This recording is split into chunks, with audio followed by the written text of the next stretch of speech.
Voilà, donc dernière des 4 conférences, cette fois donc consacrée à Nietzsche, fin 19e. Là encore, je n'ai pas les dates exactes, mais il est mort aux alentours de 1900. Je ne sais plus exactement. Oui, c'est 1900, voilà. Bon, alors là, on met vraiment les pieds dans de l'antichristianisme absolu. Puisque le christianisme n'est jamais nié de front, ni par Descartes, ni par Kant, ni par Hegel. En revanche, il est explicitement nié par Nietzsche. Bon, donc, on va, comme souvent, partir de la métaphysique. Donc, qu'est-ce que l'être pour Nietzsche, puisque finalement, toute l'histoire de la philosophie, c'est une histoire de l'interprétation de l'être. Qu'est-ce que la réalité, qu'est-ce que l'être?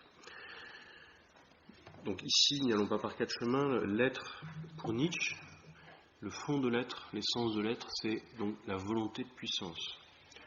Qu'est-ce que ça signifie? Littéralement en allemand, la volonté pour la puissance. Bon, Wille zur Macht. Littéralement, donc, qu'est-ce que ça signifie? Ça signifie donc que tous les êtres, pas seulement les hommes, mais même tous les êtres, non seulement vivants, mais même non vivants, sont mus un petit peu par ce que Spinoza a appelé le conatus, chose de proche. Donc le conatus chez Spinoza, c'est le désir de persévérer dans son être. Enfin, chez Nietzsche, c'est plus que ça encore. C'est pas juste persévérer, c'est même toujours, comme chez Spinoza d'ailleurs, toujours donc tâcher d'accroître sa puissance d'agir. Donc en fait, dit Nietzsche, alors là c'est anti-aristotélicien, le bonheur n'est pas ce que tous les êtres recherchent, contrairement à ce que disait Aristote. Non, tous les êtres recherchent un accroissement de leur puissance d'agir. Donc, en fait, ils visent, et c'est ça qu'ils visent, oui, notamment dans l'instinct, pour ce qui concerne les animaux, donc ils visent toujours plus. Alors, à partir de là, il y a des êtres, dans la réalité, qui sont dotés plus ou moins de puissance d'agir, plus ou moins de volonté de puissance. Et ici, on arrive donc à une grande catégorisation de la pensée nietzschéenne, à savoir que chez certains, cette volonté de puissance est faible, chez d'autres, elle est forte. Et donc, notamment chez les hommes, puisque maintenant on va parler que des êtres humains, eh bien, il y a les forts et les faibles. C'est comme ça que ça fonctionne, la pensée nietzschéenne. Alors, le fort, attention, donc c'est celui chez qui la volonté de puissance, d'accord, est très active, alors qu'elle est réactive chez le faible. Le fort, c'est certes le fort au sens physique du terme, mais pas seulement. C'est aussi le fort au sens où c'est celui, qui sait dominer, manipuler ses semblables. C'est celui donc qui éventuellement par son intelligence, même si l'intelligence est très peu mise en avant par Nietzsche, Nietzsche considère qu'elle a été beaucoup trop mise en avant par toute la tradition métaphysique. Donc c'est celui qui, en tout cas par sa ruse et ainsi de suite, il y a une influence de Machiavel sur Nietzsche, celui donc qui sait prendre l'ascendant sur ses semblables, qui sait être leur chef, les dominer, celui qui ne s'embarrasse pas non plus de scrupules, celui qui sait être cruel, etc., etc. Il y a d'autres caractéristiques du fort. Le fort, c'est celui qui aime la vie, qui aime sa vie, qui aime. Alors c'est pas un jouisseur. Nietzsche n'est pas un hédoniste, mais c'est celui qui aime multiplier, on va dire, les expériences, au sens où donc il pourra donc expérimenter la totalité, toute la truculence de la vie. Et puis dernière chose, le fort, c'est encore chez Nietzsche l'artiste, celui qui a une âme d'artiste, c'est un créateur, c'est un créatif, on va dire, en règle générale. Voilà, donc le faible, c'est le contraire. Bon, je ne vais pas développer. Voilà. Alors, Nietzsche nous dit que, à l'origine, historiquement,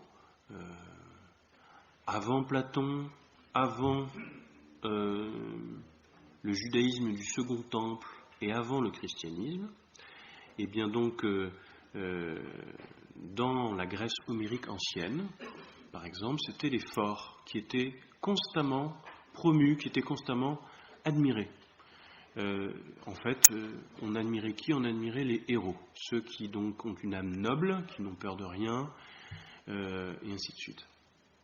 Et puis, donc le bon, littéralement, et là je m'appuie sur un texte donc de Nietzsche intitulé La généalogie de la morale. Le bon, historiquement, c'était le fort. Donc le bien était du côté du fort, la vertu était du côté du fort aussi. En grec, arrêté, la vertu, c'est l'excellence, littéralement, et en latin, la virtus, c'est étymologiquement, finalement, proche de la virilité. Donc c'est la force, vis d'ailleurs, la force. Donc voilà, historiquement, c'était les forts, et c'est bien normal, selon Nietzsche, qui l'emportaient dans la société, et donc les sociétés étaient en cela conformes en quelque sorte à la nature. Vous avez un texte d'ailleurs de Platon dans le Gorgias, un discours prononcé par Calliclès, un sophiste, Calliclès, dans le Gorgias, qui, selon le philosophe Alain, philosophe du XXe siècle, résume avant la lettre tout le nietzschéisme. Donc, discours de Calliclès, où celui-ci dit, il faudrait en fait que les cités, les lois de la cité soient conformes aux lois de la nature. Dans la nature, le lion dévore la gazelle, et c'est normal. Bon. Simplement, dit Nietzsche, le problème, pour ainsi dire, c'est qu'il y a eu ce qu'il appelle une transvaluation. Selon les traductions, une inversion des valeurs. Alors, c'est un problème sans être un problème, parce que pour Nietzsche, de toute façon, il ne pouvait pas en être autrement, mais voilà, parce que, selon lui, toute l'histoire justement des fluctuations entre des périodes où la volonté de puissance est active et d'autres où elle est réactive. Donc, période réactive de la volonté de puissance, le fort, il y a moins de fort pour aller vite, le fort à la force se rétracte, pour ainsi dire. Donc, désormais, ce sont les valeurs de faibles qui vont l'emporter. Donc, inversion des valeurs. Comment ça va fonctionner? Jusqu'à présent, le bon, c'était le fort, et le mauvais, c'était le faible. Comme quand on dit à quelqu'un, t'es mauvais dans telle matière. Ça veut dire tu n'es pas doué dans telle matière. Or, on va assister à une sorte de révolte des faibles, qui sont majoritaires, les forts étant minoritaires. Comment les faibles vont-ils prendre le pouvoir en quelque sorte? Non pas en devenant forts à la place des forts, non pas en prenant leur place, parce que, dit Nietzsche, ils en sont incapables. De toute façon, la philosophie de Nietzsche est vraiment amorale, totalement cynique, etc. Ils en sont incapables, mais donc comment vont-ils procéder? Eh bien, ils vont en quelque sorte faire culpabiliser le fort.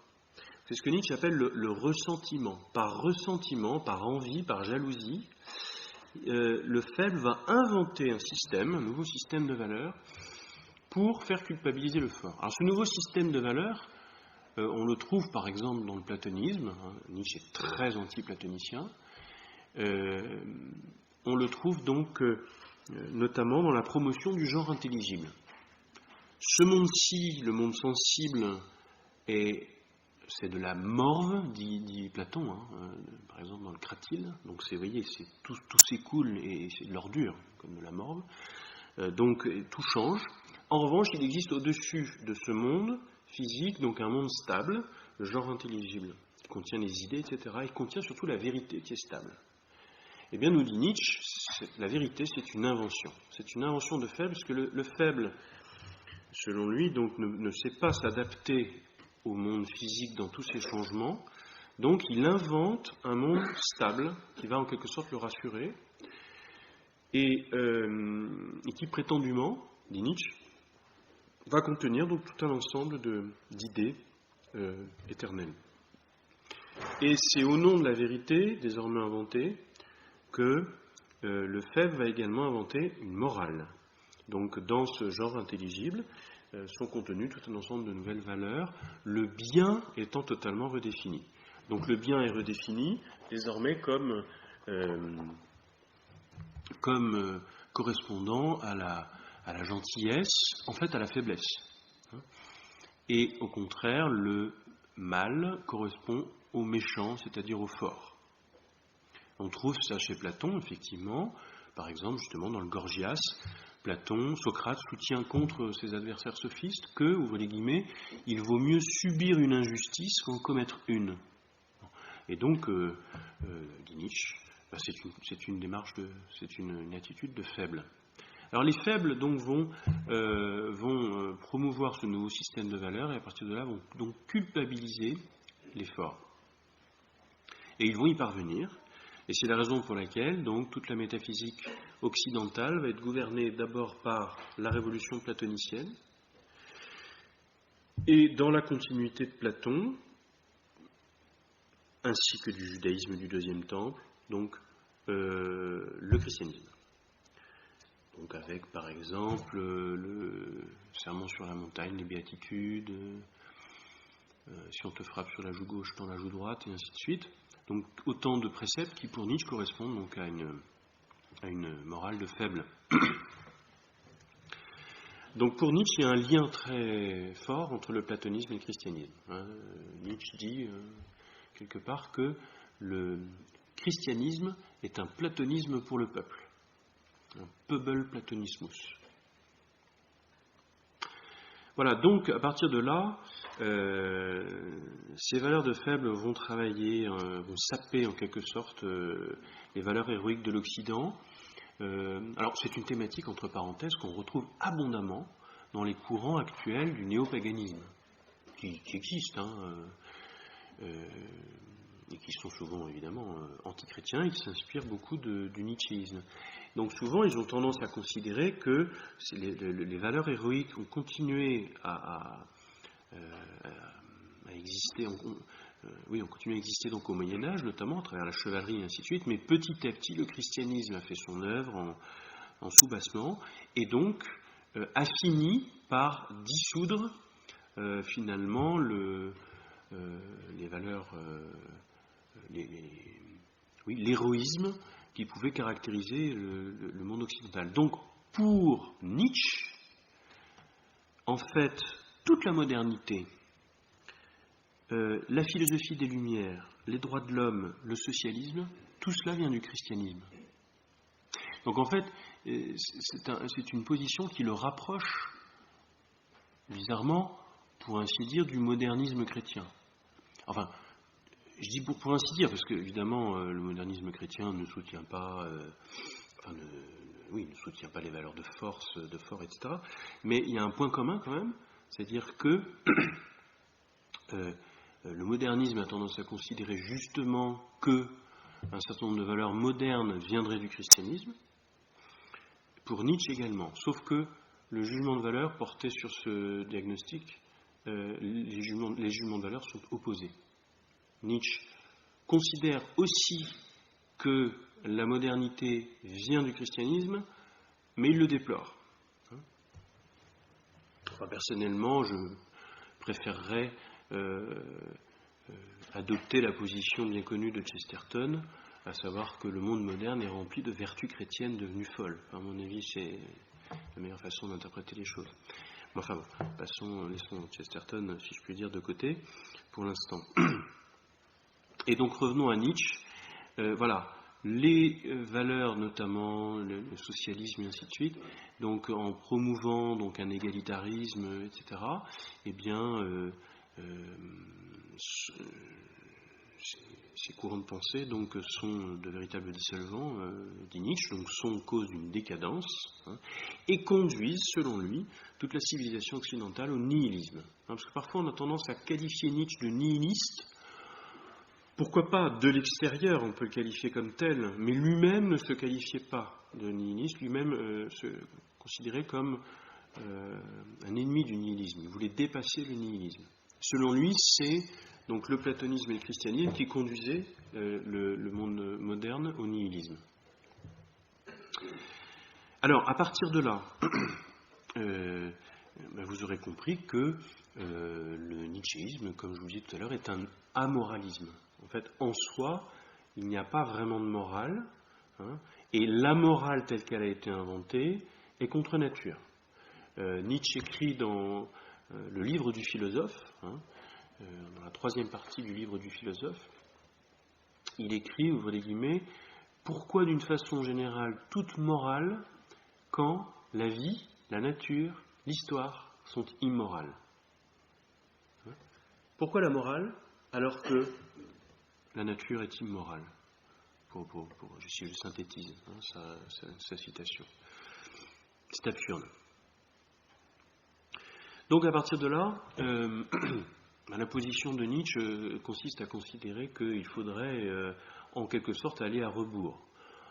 Même si Nietzsche, comme je vous disais tout à l'heure, ça n'est pas un chef politique, il n'en appelle pas à une révolution par exemple, c'est un élitiste, donc il n'a pas pour projet de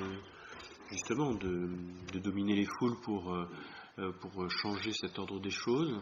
Non, étant donné que c'est un élitiste, il prétend écrire, s'adresser à une élite, une petite élite éclairée, et il considère aussi que de toute façon, il y a là aussi une sorte de sens de l'histoire, et que donc, de toute façon, cette phase active va bientôt reprendre le dessus.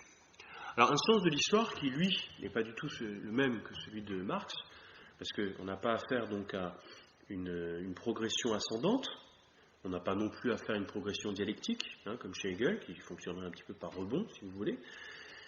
Non, on a affaire à un éternel retour du même. Donc on a affaire à un mouvement circulaire. Alors,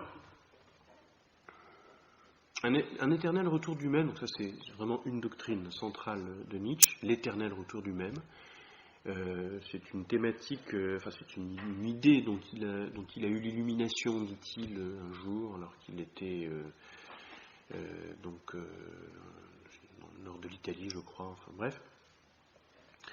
Donc c'est l'idée que tous les événements de notre existence se reproduiront exactement à l'identique dans un temps indéfini, plusieurs millions d'années, milliards d'années, on ne sait pas. Autrement dit, donc, soyons précis, que cette conférence aura lieu à nouveau exactement à l'identique. Vous serez tous exactement à la même place, je vais vous dire exactement les mêmes mots, et ainsi de suite. Et d'ailleurs, et ainsi de suite à l'infini, c'est-à-dire qu'elle aura lieu une éternité de fois, et elle a déjà eu lieu d'ailleurs, une éternité de fois auparavant. C'est l'éternel retour du même.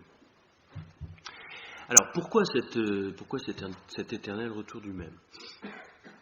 Je vais commencer, si vous voulez bien, par la démonstration que Nietzsche en fait dans une œuvre posthume intitulée La volonté de puissance.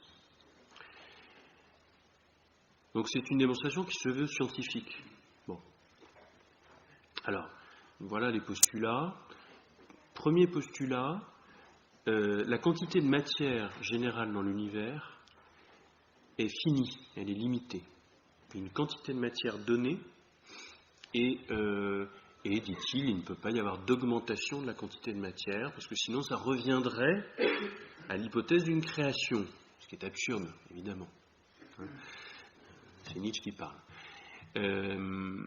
Donc, on a affaire à une quantité de matière déterminée qui ne change pas. Premier postulat. Premier axiome qu'on voudrait.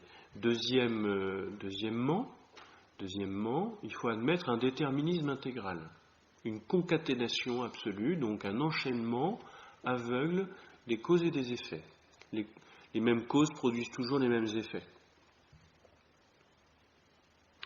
Troisièmement, le temps est infini. Autrement dit, il n'y a pas eu de commencement du temps, il n'y aura pas de fin du temps. Là aussi, Nietzsche, l'hypothèse contraire serait mythologique. Bon. Donc à partir de ces trois postulats, on débouche nécessairement, nous dit Nietzsche, sur un éternel retour. Pourquoi ? Parce que, pour simplifier le raisonnement, je vais faire comme si il n'y avait dans l'univers que 3 atomes. C'est plus simple. Mais le raisonnement est exactement le même. Des milliards d'atomes, mais pour Nietzsche, ça revient au même. Donc supposons qu'il y ait 3 atomes, ou plus. Bon, je prends un exemple encore plus concret. Imaginons un jeu de billard. Donc on a 3 boules de billard.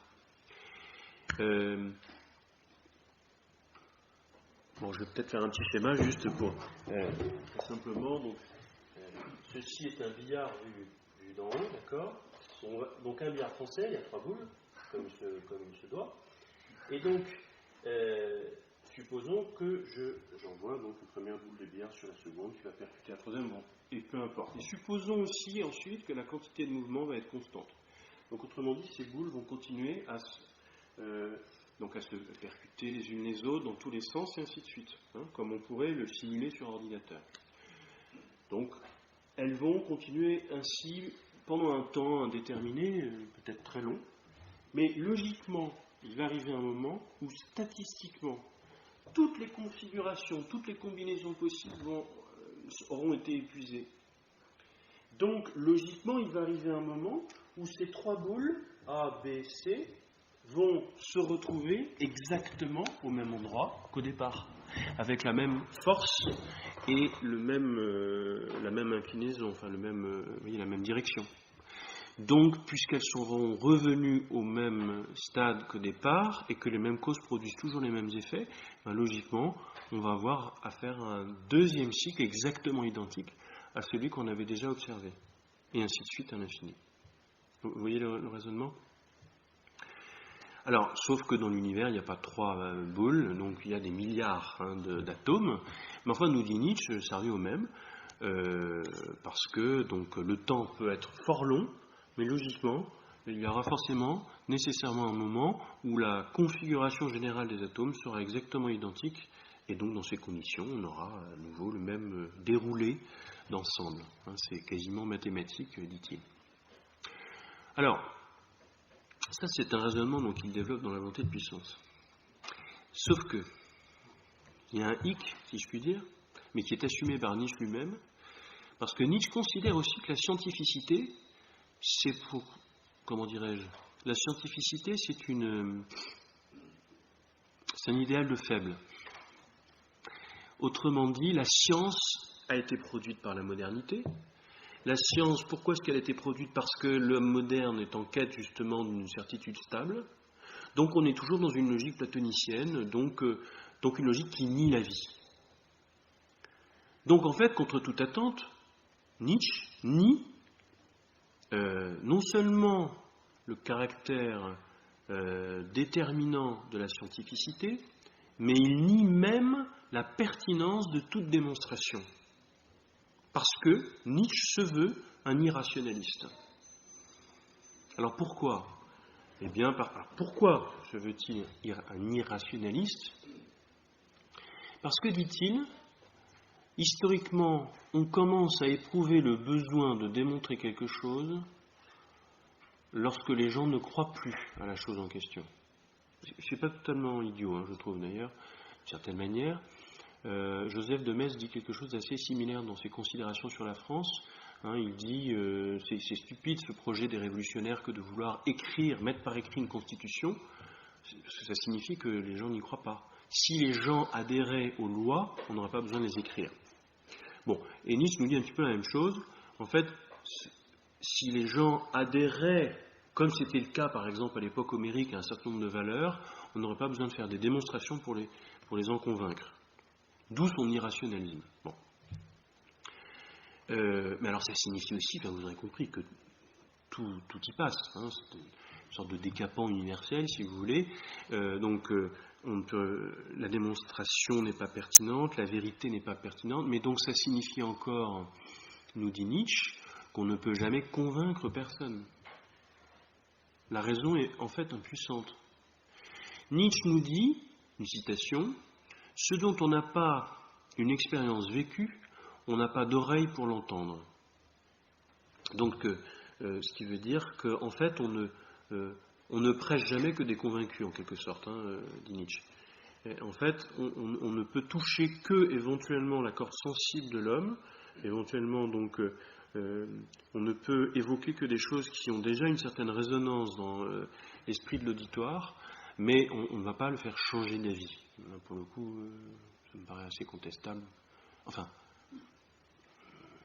c'est rare, reconnaissons-le, c'est rare d'arriver vraiment à faire changer d'avis quelqu'un, mais ça peut arriver quand même, me semble-t-il. Bon, bref. De toute façon, avec Nietzsche, autre problème, c'est peut-être Nietzsche la conséquence ultime de la modernité. Donc avec Nietzsche, on en arrive à un subjectivisme intégral, un relativisme intégral. Nietzsche parle de perspectivisme. Justement, chaque être est une perspective particulière sur la réalité, bon, autrement dit, un regard subjectif sur la réalité. Alors, si j'en reviens à l'éternel retour, donc, j'ai procédé devant vous, enfin, Nietzsche procède à une démonstration de l'éternel retour, et pourtant, donc, il est opposé à toute rationalité, à toute démonstration. Donc, il y a un paradoxe.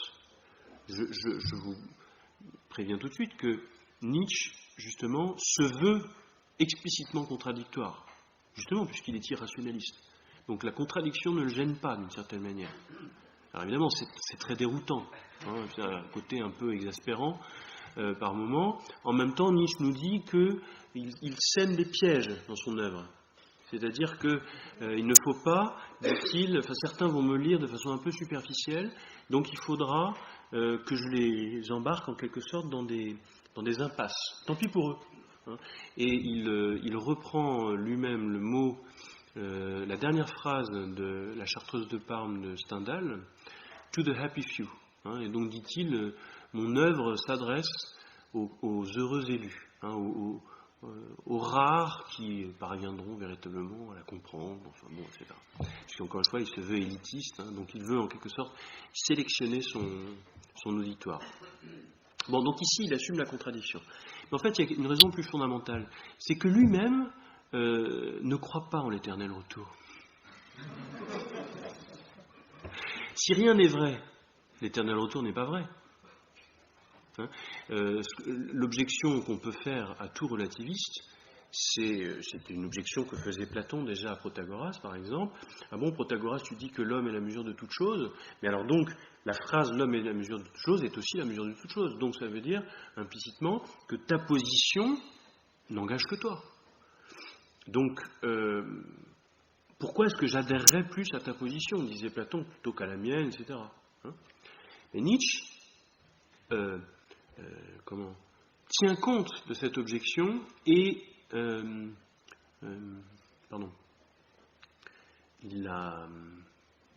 l'incorpore à sa propre pensée. Il dit oui, tout à fait. L'éternel retour du même, bon, enfin si j'y crois, mais tout dépend ce qu'on entend par croire, j'y crois, mais c'est pas vrai. Alors, en fait, pour Nietzsche, donc, quel est le but des croyances ?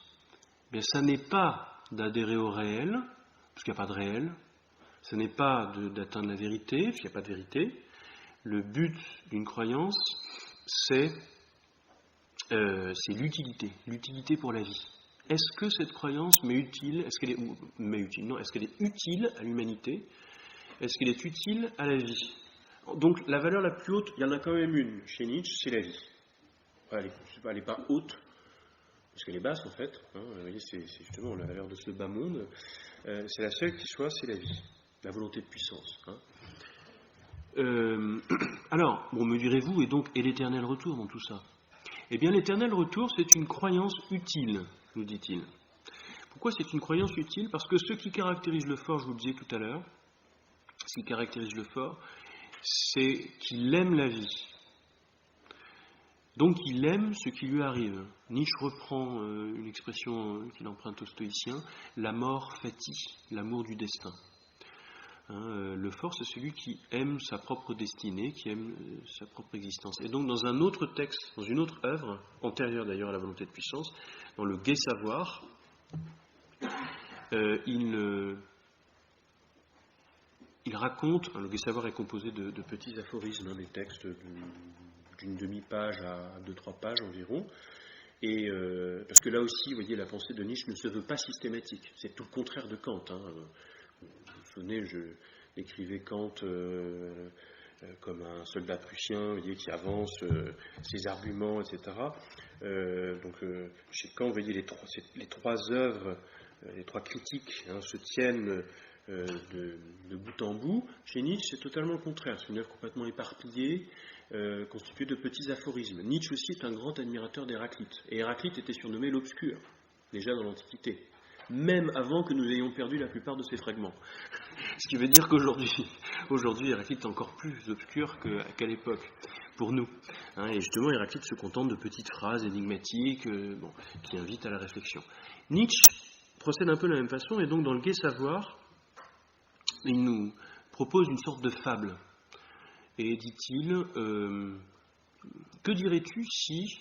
Bon, je vais le raconter bien moins bien qu'il ne le fait, mais bon, en substance, que dirais-tu, si un beau jour un démon, alors c'est quand même étrange qu'il utilise cet exemple, bref, que dirais-tu donc si un démon te suggérait l'idée que tu revivras cette vie exactement à l'identique? Ne grincerais-tu pas des dents? Ne trouverais-tu pas cela abominable? Mais en même temps, si tu y réfléchis bien, est-ce que finalement tu ne trouverais pas la chose extraordinaire, puisque tu revivrais chaque chose, et ce clair de lune, et cette araignée, et ceci, et cela. Bon. Et donc, en fait, le propos de Nietzsche consiste à considérer que la pensée de l'éternel retour, la doctrine de l'éternel retour, c'est donc quelque chose qui permet là aussi de sélectionner les forts. Seul le fort aime sa vie, donc seul le fort est prêt à revivre une éternité de foi, sa propre existence. Et donc s'il vit sa vie en permanence avec cette idée à l'esprit, moi j'allais dire c'est une pensée qui gouvernera chaque instant de son existence. Enfin, j'allais dire toute comparaison gardée, de la même façon que la pensée de la mort pour un chrétien, peut déterminer chaque instant. Un vie comme si tu pouvais mourir à chaque instant. Chez Nietzsche, donc c'est pas la même chose. Vis ta vie comme si tu comme si tu allais la revivre et vivre exactement chaque moment une éternité de foi. Si ça te fait grincer des dents, en fait, dit Nietzsche, tu es un faible, tu n'aimes pas ta vie. Si en revanche ça t'enthousiasme, ça prouve que tu es un fort. Vous compreniez bien l'idée de cet éternel retour. Alors ensuite, Nietzsche est un penseur donc très critique, comme vous l'aurez remarqué, mais il y a quand même beaucoup moins de textes qui proposent vraiment quelque chose. Alors il y a certains textes où il en appelle justement à l'institution d'une société éventuellement sur le modèle des castes en Inde, modèle trifonctionnel, les trois fonctions, donc les brahmanes, les guerriers et les paysans, donc en fait une société élitiste. Mais il y a très peu de textes vraiment qui décrivent la société future. En revanche, donc dit Nietzsche, nous sommes aujourd'hui, donc en fait à la fin du XIXe siècle, donc nous sommes à l'âge, ou quasiment à l'âge du dernier homme, ce qu'il appelle le dernier homme. Donc le dernier homme, c'est littéralement le dernier des hommes, au sens péjoratif du terme. Le dernier homme, donc certes il arrive à la fin, quelque sorte à la fin de l'histoire, mais c'est aussi vraiment l'homme le plus bas qui soit. Alors là, il y a quand même parfois des textes qui sont assez intéressants, je trouve, qui décrivent justement l'homme moderne, avachi, avili, sans idéal, sans le consommateur en fait. Nietzsche n'utilise pas le mot consommateur, mais ça décrit bien vraiment la société de consommation, le manque de grandeur, on va dire, le manque de noblesse d'âme de notre époque contemporaine, bon, évidemment avec beaucoup toutes les réserves qui s'imposent. Voilà, donc ça c'est le dernier homme. Mais enfin, dit Nietzsche, ce dernier homme sera logiquement dépassé par, pas au sens hegelien, mais enfin, sera dépassé par l'avènement de ce qu'il appelle le surhumain, ou le surhomme selon les traductions. Mais enfin, aujourd'hui, on traduit plutôt par le surhumain. Donc le surhumain, c'est-à-dire donc un nouveau type d'homme futur qui sera en fait, pour aller vite, un fort. Et alors, phrase énigmatique de Nietzsche, parce que vers la fin de sa vie, il était de plus en plus énigmatique. Et là, vous savez sans doute qu'il était atteint de la syphilis, et donc il a beaucoup souffert dans les dernières années de sa vie consciente, on va dire. Il a dit lui-même d'ailleurs que sa maladie l'aiguillonnait en quelque sorte, même intellectuellement, et finalement il s'est écroulé, les 10 dernières années de sa vie, il est resté prostré, fou. sa sœur prenant soin de lui. Et donc pourquoi je vous disais ça? Eh bien parce que oui, voilà. Donc le surhumain. Ah oui, voilà, excusez-moi. Nietzsche le décrit, donc tenez-vous bien, ce surhumain qui viendra sera en quelque sorte un César ayant l'âme du Christ. Donc un César, c'est le côté, vous voyez, dominateur, fort, etc., avec malgré tout l'innocence du Christ. Bon, sachant que Nietzsche, c'est une thématique usée jusqu'à la corde, a tendance à considérer que saint Paul a totalement dévoyé le message du Christ, et que en fait saint Paul serait le véritable inventeur du christianisme, et que donc il faudra remonter à la personne même du Christ. Bon, c'est une thématique, encore une fois, qu'on trouve chez beaucoup d'auteurs. Alors avec un rapport très ambigu de Nietzsche à ces grandes figures religieuses de l'histoire, religieuses ou philosophiques d'ailleurs, Platon, le Christ, ou encore... alors oui, Zarathustra, mais je vais en parler dans un instant parce qu'il a un statut un peu particulier.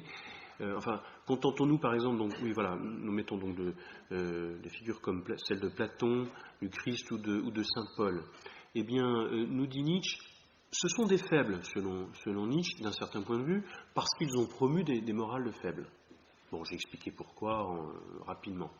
Ce sont des faibles, mais en même temps, dans la mesure où ils ont réussi à imposer leurs valeurs à un très grand nombre de gens, c'est le moins qu'on puisse dire, finalement, ce sont des forts.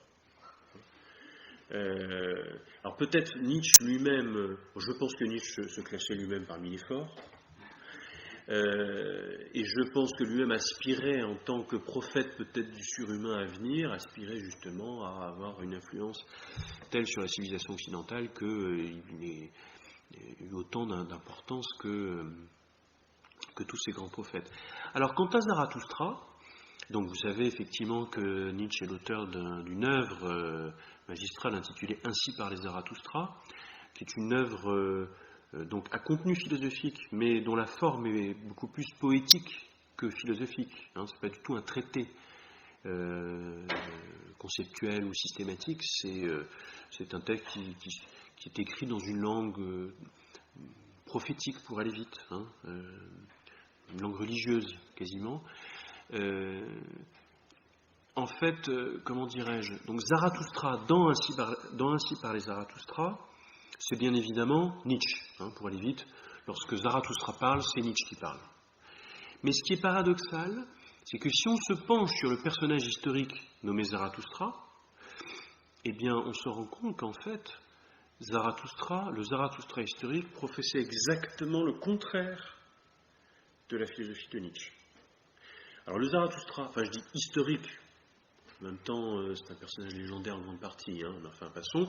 Donc c'est ce prophète iranien du 7e siècle avant Jésus-Christ environ, enfin la date est discutée, donc réformateur de la religion iranienne pré-islamique, donc réformateur de la religion indo-iranienne d'origine indo-européenne, et donc qui a transformé cette religion en un dualisme.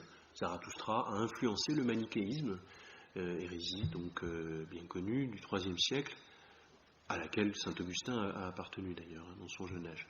Donc Zarathustra, lui, promeut l'idée de l'existence de deux dieux, un dieu du bien, créateur des âmes, un dieu du mal, créateur des corps. Donc en fait, pour Nietzsche, le Zarathustra historique et la religion qu'il a fondée, le zoroastrisme ou le masdéisme, eh bien donc cette religion fondée par Zarathustra, c'est l'abomination absolue. C'est exactement ce contre quoi il lutte. Et donc il y a un chapitre dans Ainsi parlait Zarathustra, où un chapitre intitulé Des contempteurs des corps, où le Zarathustra de Nietzsche critique ceux qui méprisent le corps. Alors, ce qui est visé dans ce chapitre, clairement, c'est le christianisme. Sauf que, il est évident ici que Nietzsche fait un énorme contresens sur le christianisme. Justement, le christianisme n'est pas un manichéisme, mais il a tendance à réduire le christianisme à un manichéisme, à réduire le message chrétien à une condamnation du corps, à une condamnation du monde physique, et ainsi de suite. Voilà, j'arrive en fait à peu près à la fin de mon exposé. Peut-être qu'à travers les différentes questions, on pourrait compléter ou conclure sur Nietzsche, qui est évidemment aussi une œuvre immense et riche, au demeurant, même si, c'est le moins qu'on puisse dire, elle est contestable. Oui. Comment comprenez-vous qu'il y a des grands catholiques qui s'intéressent beaucoup à Nietzsche et qui l'aiment beaucoup? Par exemple, je pense à Gustave Thimon, qui a voulu apprendre l'allemand pour justement se pencher sur Nietzsche. Alors c'est un catholique qui le fera. Oui. Comment vous comprenez ça? Je ne savais pas que Gustave Thimon s'était passionné pour Nietzsche. Alors, à mon avis, comme je l'ai un tout petit peu esquissé dans l'exposé, il y a quand même un pan de la philosophie de Nietzsche qui peut être intéressant, me semble-t-il. C'est justement tout ce qui concerne donc l'exaltation de l'héroïsme et la critique du monde moderne, parce que Nietzsche est un anti-moderne. C'est un anti-moderne. Mais tout comme les néo-païens d'aujourd'hui sont des anti-modernes. Sauf que le diagnostic qu'il pose sur la modernité est totalement à l'opposé des anti-modernes catholiques, comme Maistre ou Bonald, par exemple, ou Thimon d'ailleurs. Alors ici, effectivement, je ne sais pas exactement comment on peut... Mais ça m'étonne d'autant plus que chez Gustave Thimon et a fortiori chez Simone Weil, pour le coup, vous dites que Gustave Thimon est un catholique à toute épreuve, certes, mais il y a quand même, en tout cas chez Simone Weil, une tendance justement au dualisme un petit peu. D'accord, oui, il faut distinguer, bien sûr. Oui. Voilà, à mon avis, c'est sur ce point qu'il peut y avoir des points de jonction entre. Les principes sont. Oui. Alors voilà. Aussi, c'est vrai que j'ai pas développé ces points-là. Il s'oppose. J'ai un petit peu évoqué donc sa critique virulente des droits de l'homme, du socialisme et de la démocratie. La démocratie, pour Nietzsche, c'est la foule. Donc c'est le pouvoir des faibles, etc. Donc là aussi, il peut y avoir des points communs. Alors avec Thibon peut-être, je ne sais pas, mais par exemple avec Maurras, de façon évidente. Quelqu'un comme Sorel, c'est quand même une autre tradition, c'est le moins qu'on puisse dire. Sorel est à la fois, donc au départ c'est un marxiste, socialiste, etc., mais antidémocrate, nietzschéen, et qui a fini, vers la fin de sa vie, parfois, par se rapprocher de Maurras à travers l'expérience du cercle Proudhon. Ce sont des aventures intellectuelles un peu particulières, on va dire. Oui. En fait, Gustave Thibon, dans son livre, il est quand même, il réfute tout de même Nietzsche, on n'est pas d'accord avec Nietzsche, mais il y a une espèce de compassion pour le fait que Nietzsche est quelqu'un de très exigeant vis-à-vis de lui-même. Et il dit en fait, c'est quelqu'un qui lui a manqué de découvrir le christianisme, d'arriver à voir qui était vraiment le Christ, parce que lui avait ses schémas de pensée tout faits, mais il n'était pas très loin de la vérité. C'est ce que soutient Thibon. Finalement, il trouvait du mauvais côté. Ouais. J'ai déjà lu quelque part que, en fait, lorsque Nietzsche critique le christianisme, c'est peut-être davantage le protestantisme que le catholicisme. Parce qu'au départ, il est né en milieu protestant. D'ailleurs, de mémoire, je crois qu'il a été séminariste. Oui, fils de pasteur, voilà, effectivement. Même s'il est lointainement d'origine polonaise, mais. Ah oui. Alors, la question du rapport entre Nietzsche et le nazisme est très complexe. Première remarque, la sœur de Nietzsche, Elisabeth Förster-Nietzsche, donc, comme je disais, a pris soin de lui dans les dernières années de sa vie, etc., a épousé un pan-germaniste, antisémite, qui ensuite est devenu un dignitaire du nazisme, mais beaucoup plus tard, parce qu'évidemment Nietzsche est mort en 1900, donc on ne peut pas tel quel, évidemment, l'accuser d'avoir appartenu au nazisme, puisque le parti nazi est créé au début des années 20, si je ne m'abuse, donc ce serait anachronique. Bon, maintenant, alors, deuxième remarque, après la Deuxième Guerre mondiale, on a reproché justement à Elisabeth Förster-Nietzsche d'avoir dénaturé l'œuvre de Nietzsche. Et notamment l'œuvre posthume dont je vous parlais tout à l'heure, La volonté de puissance, c'est elle qui l'a éditée, et il a été prouvé qu'elle a un peu mis de côté les textes qui n'allaient pas trop dans le sens, on va dire, de la doctrine nazie. Donc il y a eu des rééditions, enfin bon. Troisièmement,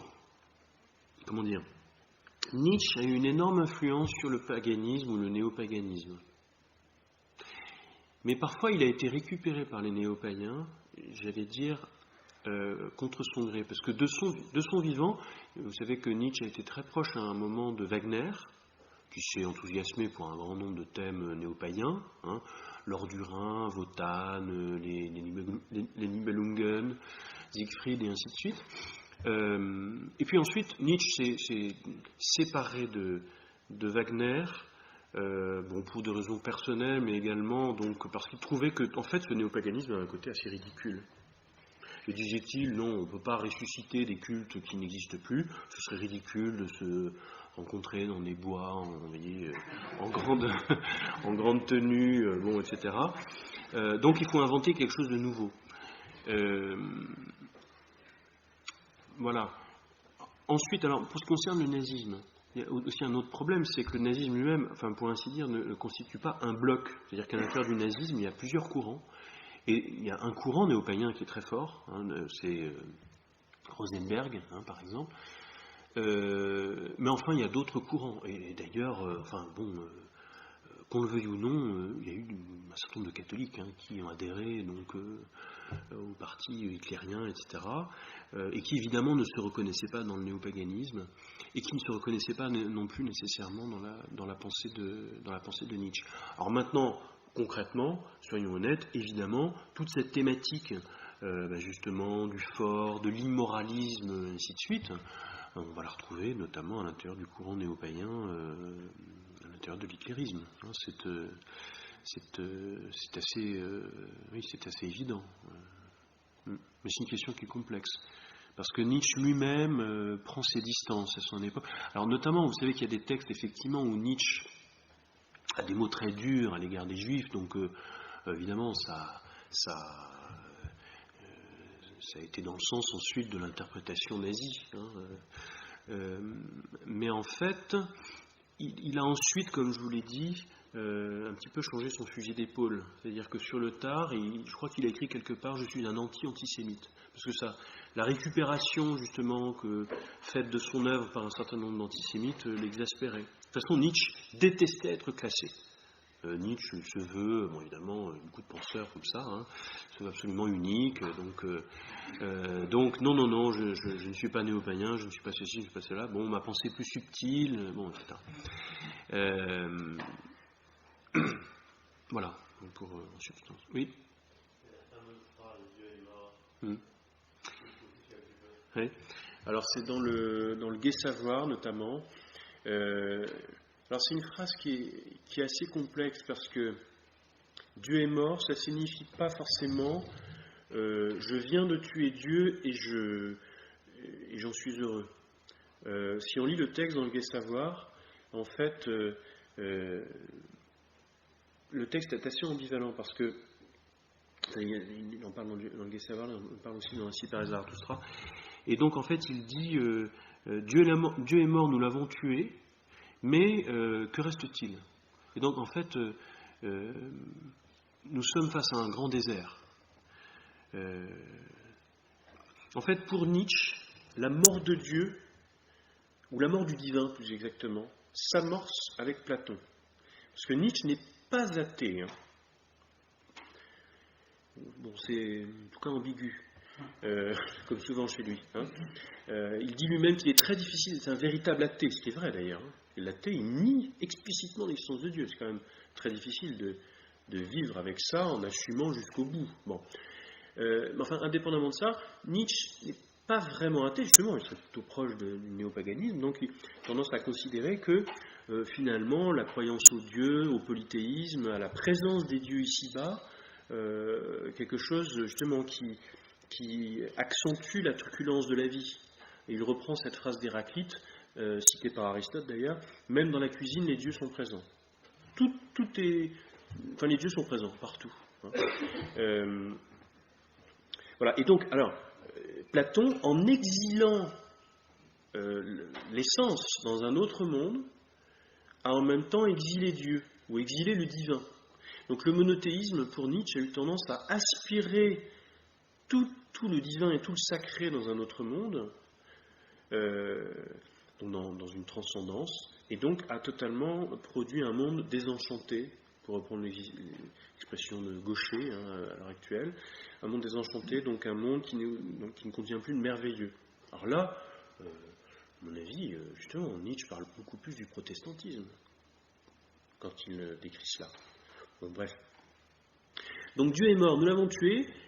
Tout cela, parce qu'une fois que Dieu donc a été exilé, bien finalement, il ne restait plus qu'à abattre cet échafaudage pour qu'il ne reste plus rien. Donc c'est le nihilisme, le néant absolu.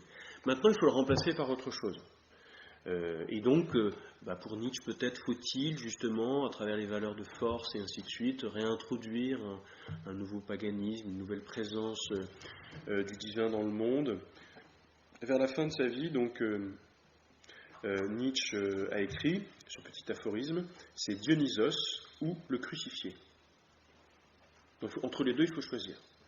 Entre le Christ, le crucifié, et Dionysos, le dieu du vin, le dieu de la fête, le dieu en même temps de l'extase, de la communion, de l'initiation mystique, enfin bon, du paganisme en fait.